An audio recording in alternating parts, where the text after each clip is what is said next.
नमस्कार दोस्तों, हमारे YouTube चैनल में आपका स्वागत है। दुनिया में यदि अपने मन पर हम विजय प्राप्त कर लेते हैं तो मानो संपूर्ण विश्व पर विजय प्राप्त कर लेते हैं। साधना का मतलब जब हम विधिवत अपने मन को स्थिर कर लेते हैं और मनोवांछित कार्य करने में सक्षम हो जाते हैं, तो इस प्रकार से यह हमारी साधना होती है। साधना यानी खुद को नियंत्रित करना। योग की भाषा में इंद्रियों को अपने अधीन करने का नाम साधना है। इसे हम स्वयं पर नियंत्रण करके अपने मन मुताबिक फल हासिल करने का तरीका भी कह सकते हैं। जो मनुष्य इस तरीके को सम्यक रूप से जानता है वह अच्छा साधक बन जाता है, और जो नहीं जानता वह अच्छा साधक नहीं बन पाता। योग दर्शन में चित्तवृत्तियों को नियंत्रित करने को ही योग साधना माना गया है। योग को साधने वाला योग साधक कहा जाता है, और अन्य क्षेत्रों में जो साधना करता है वह उस क्षेत्र विशेष का साधक माना जाता है। बहरहाल कई वर्षों से साधना का मतलब आमतौर पर योग साधना से लगाया जाने लगा है, इसलिए जैसे ही हम साधना की बात करते हैं तो तुरंत ही लोग उसका अर्थ योग साधन से लगा लेते हैं। साधना का मतलब तपस्या, ध्यान, कठोर श्रम और किसी विशेष क्षेत्र में प्रयत्न करना भी होता है। इन सभी क्रियाओं में ऊर्जा जहां व्यय होती है वही संचित भी होती है। हम साधना के पथ पर निरंतर जितना आगे बढ़ते जाएंगे उतने ही हम बाहर और अंदर से मजबूत भी होते जाते हैं। साधना यदि सही यानी मानवता के सम्यक पथ पर है तो उससे अपना और मानवता का कल्याण होता है, और यदि गलत दिशा में है तो अपना और मानवता दोनों का नुकसान होता है। गीता में और चारों वेदों में मनुष्य को श्रेष्ठ साधक बनने की प्रेरणा दी गई है। संसार में जितने भी महापुरुष या ईश्वरीय गुणों से भरपूर तपस्वी जन रहे हैं वे एक श्रेष्ठ साधक भी रहे हैं। साधना धर्म, अर्थ, काम और मोक्ष का आधार है।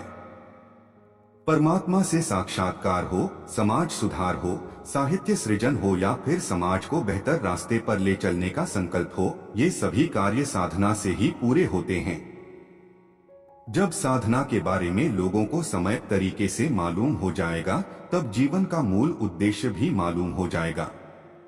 साधना का तात्पर्य अपने मन को काबू में करना होता है, जिसके माध्यम से हम अपनी विशेष कार्यों की ओर उन्मुख हो जाते हैं। साधना के शाब्दिक अर्थ लगातार प्रयास करते रहना है। तंत्र मंत्र में साधना के 4 स्तरों को बताया गया है। आध्यात्मिक साधना, ध्यान साधना, स्तुति साधना, मूर्ति पूजा।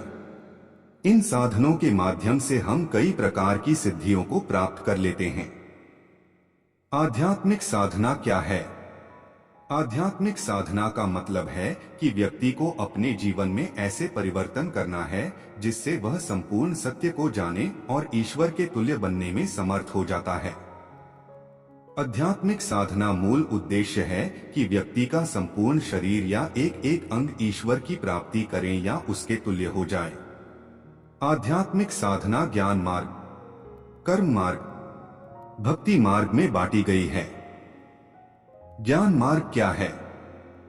मनुष्य सांसारिक जीवन में माया मोह में फंस जाता है। उसे यह नहीं पता होता है कि वह ईश्वर की सत्ता का केवल एक अंश है। वह अज्ञानतावश माया मोह के बंधन में बंध जाता है। इन सब से छुटकारा पाना ही आध्यात्मिक साधना का ज्ञान मार्ग है। ईश्वर की सत्ता का ज्ञान कराती है। विभिन्न प्रकार की इच्छाओं का त्याग हो जाता है और मन सांसारिक जीवन से उठकर ईश्वर की शरण में चला जाता है। उसे संसार की सभी वस्तुएं तुच्छ लगने लगती हैं। कर्म क्या है? कर्म मार्ग में व्यक्ति को साधना के माध्यम से शरीर के द्वारा सभी प्रकार की अवस्थाओं में उचित कर्म करते रहना जरूरी है। साधना के मार्ग में उचित कर्म और आचरण आवश्यक होता है। व्यक्ति कितना भी ज्ञानी क्यों न हो, यदि वह उचित कर्म नहीं करता है तो उसका ज्ञान व्यर्थ है। भक्ति मार्ग क्या है? भक्ति मार्ग एक प्रेम का मार्ग है। बड़े बड़े ज्ञानी संत सांसारिक वस्तुओं को त्याग कर केवल ईश्वर प्रेम किया है। प्रेम ही संसार का सबसे बड़ा सार होता है, जिसके माध्यम से व्यक्ति सीधे ईश्वर से जुड़ जाता है। ध्यान साधना क्या है? ध्यान साधना में व्यक्ति को अपनी मनोदशा को पूर्ण रूप से एकाग्र करना होता है, अर्थात जब हम अपने मन को पूर्ण रूप से नियंत्रित कर लेते हैं तो हमारी सभी मनोदशाएं पूर्ण हो जाती हैं। ध्यान साधना के अंतर्गत हम तब तक वह करते रहते हैं जब तक हम पूरी तरह से वैसा करने में समर्थ नहीं हो जाते जैसा हम चाहते हैं। यही ध्यान साधना है। ध्यान साधना एक ऐसी युक्ति है जो संपूर्ण व्यक्तित्व का विकास करती है। इसके माध्यम से हम संपूर्ण शांति मन की एकाग्रता से प्राप्त करते हैं। स्तुति साधना क्या है? स्तुति ईश्वर भक्तों द्वारा अपने इष्ट देव का गुणगान किया जाता है। हम अपने ईश्वर का स्वरूप, उसकी महिमा तथा उसकी शक्तियों के विषय में गुणगान करते हैं और निरंतर आस्था रखकर उसको पाने का प्रयास करते हैं। हम अपने इष्ट देव से यह प्रार्थना करते हैं कि हमें हमारी इच्छाओं के अनुरूप फल प्राप्ति हो। ईश्वर की स्तुति प्रार्थना, भजन, कीर्तन तथा सत्संग के माध्यम से भी की जाती है। मूर्ति पूजा क्या है? आध्यात्मिक साधना से सिद्धियों को प्राप्त करने के लिए साधक मूर्ति के सामने पूजा करता है और अपने इष्ट देव को याद करता है, उसका गुणगान करता है तथा मन ही मन अपनी मनोकामना को पूर्ण करने की इच्छा अपने इष्ट देव से करता है। किसी पत्थर, मिट्टी या अन्य चीजों से हम अपने इष्ट देव की प्रतिमा तैयार करते हैं और उसमें सर्वगुण संपन्न परमात्मा की छवि को देखते हैं। इन साधनों के माध्यम से हम कई प्रकार की सिद्धियों को प्राप्त कर लेते हैं। हिंदू धर्म में हजारों प्रकार की साधनाओं का वर्णन सिद्धियों को प्राप्त करने के लिए किया गया है। साधना के माध्यम से सिद्धि प्राप्त करके मनुष्य हजारों प्रकार के लाभ प्राप्त करता है। साधना को पुनः 4 प्रकार से किया जाता है: तंत्र साधना, मंत्र साधना, यंत्र साधना, योग साधना। तंत्र साधना क्या है?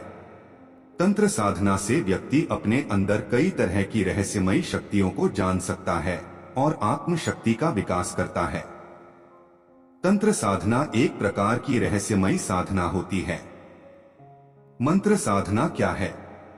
मंत्र साधना एक ऐसी साधना है जिसके द्वारा सांसारिक बाधाओं को तोड़कर आध्यात्मिकता की ओर बढ़ते हैं और किसी भी प्रकार की समस्या को हम हल कर सकते हैं।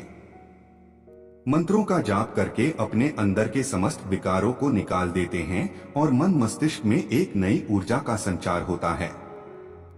मंत्रों के द्वारा हम विभिन्न प्रकार की समस्याओं को दूर कर लेते हैं। यंत्र साधना क्या है? साधना में कोई भी व्यक्ति अपने यंत्र को ध्यान देते हुए संपूर्ण ब्रह्मांड के विस्तार को अनुभव करता है।